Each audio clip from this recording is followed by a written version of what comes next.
DSP ఈయన DSP పేరు హనుమంతరావు, ఒక కుల ఉన్మాది.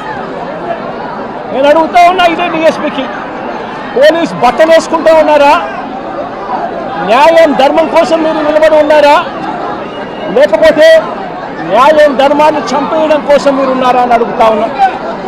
2 నెలల తర్వాత ఈ డిఎస్పీ మళ్ళీ లక్ష్మీనారాయణ నేను పిలిచి, వైఎస్ఆర్సీపీలో ఎందుకున్నావు, కమ్మ పుట్టుకలో పుట్టి అని చెప్పి ఇదే హనుమంతరావు అనే డిఎస్పీ లక్ష్మీనారాయణను కించపరుస్తూ మాట్లాడతాడు.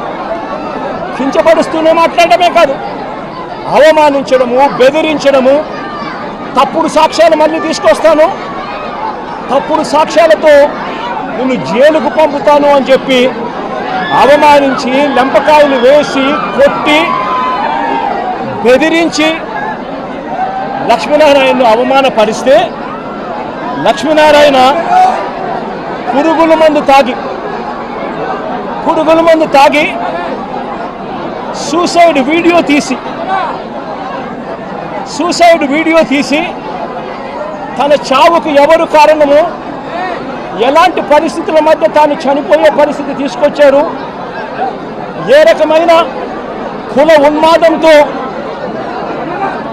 పోలీస్ డిపార్ట్మెంట్లో ఉన్న కొందరు పనిచేస్తూ ఉన్నారు, వీళ్ళకు చంద్రబాబు నాయుడు లాంటి వ్యక్తులు, నారా లోకేష్ లాంటి వ్యక్తులు ఎలా వీళ్ళని నడిపిస్తూ ఉన్నారు అని చెప్పి వీడియో కూడా తీసి చివరికి లక్ష్మీనారాయణ పురుగుల మందు తాగి ఈరోజు తన ప్రాణాల కోసం తాను కొట్టుమిట్టాడుతూ ఉన్న పరిస్థితుల మధ్య తాను ఉన్నాడు.